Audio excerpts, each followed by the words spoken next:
बिस्मिल्लाहिर्रहमानिर्रहीम अस्सलाम वालेकुम। रमज़ानुल मुबारक की बाबरकत सातों में आपकी खूबसूरत समातों से टकराने वाली आवाज़ वकास हसन नदीम की है। और आज की इस वीडियो में पारा नंबर 19 का ख़ुलासा और उसमें क्या क्या बातें की गई हैं लेकर आपकी खिदमत में हाजिर हूँ। नाज़रीन मोहतरम, इस पारे के 3 हिस्से हैं।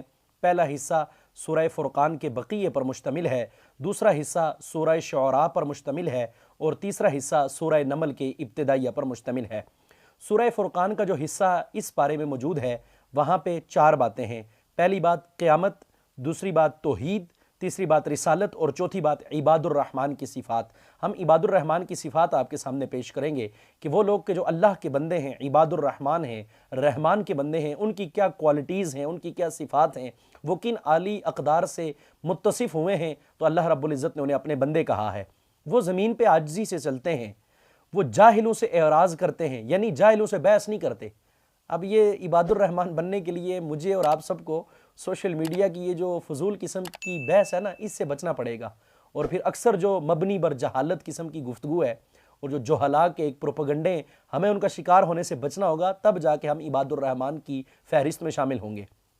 रातों की इबादत है, जहन्नुम के अजाब से पनाह है, खर्च करने में एतदाल है। देखें, खर्च करने में एतदाल ये वो बुनियादी नुकता है कि अगर हम इसे अपनाएंगे तो हम मुआशी एतबार से ना सिर्फ मुल्की सतह पर, रियासती सतह पर, घरेलू सतह पर, बल्कि ज़ाती सतह पर भी हम आसूदगी पाएंगे। तो एतदाल करना खर्च में ये इबादुर रहमान की सिफ़ात है।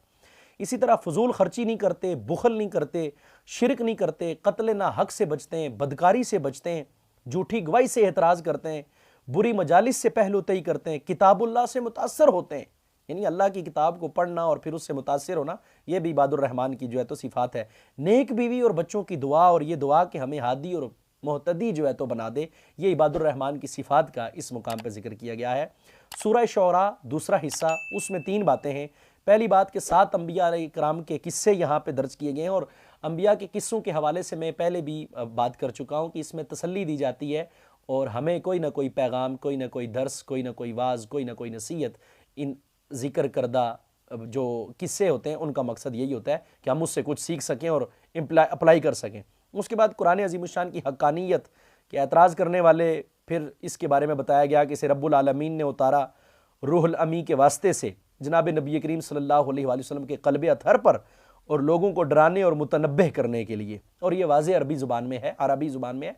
यहाँ पे कुरान के हवाले से बात की गई। और फिर शौरा की मज़म्मत कि जो जाहिल किस्म के शौरा हैं, न जिनकी शायरी का सर है, न पैर है, न कोई पैगाम है, न कोई सिलसिला है, न कोई सलीका है, न कोई तरीका है, न कोई तहज़ीब है जिनकी शायरी में, बल्कि ओट पटांग किस्म की बातें। तो ऐसे लोगों को जो है तो उनके पीछे चलने से मना किया गया है कि ये बेरा रवि का शिकार लोग हैं, तो आप इनके पीछे जो है तो किस लिए चलते हैं। मुस्तस्ना है जो लोग ईमान लाए और नेक आमाल इख्तियार किए और अल्लाह को कसरत से याद किया, वो लोग इससे मुस्तस्ना, यानी जिन्होंने ईमान लाया। कोई ऐसा ना हो कि कोई ये समझे कि सारे के सारे शोरा को यहाँ पे जो है तो बस उठा के फेंक दिया गया है कि ये सारे जहालत की वादियों में, ऐसा नहीं, बल्कि अच्छे शोरा भी हर दौर के अंदर मौजूद रहे हैं और उनकी बात नहीं की गई, यहाँ जाहिल किस्म के शोरा की बात की गई है। तीसरा हिस्सा सूरह नमल की इब्तिदाइया पर मुश्तमिल है और उसमें 2 बातें। पहली बात वही कुरान की अज़मत और दूसरी बात 5 अंबिया का जिक्र है, हज़रत मूसा का, हज़रत दाऊद का, हज़रत सुलेमान का, हज़रत साले का, हज़रत लूत का, और बिलखसूस वाक़या नमल और वाक़या हुदहुद और वाक़या मलका सबा। ये चंद बातें थी जो इस पारे के अंदर जिक्र की गई हैं। अल्लाह पाक हमें इस पारे के तमाम अहकामात पे, पूरे कुरान के अहकामात पे अमल करने और उसके पैगाम को फैलाने की तौफ़ीक़ अता फ़रमाए। वस्सलाम।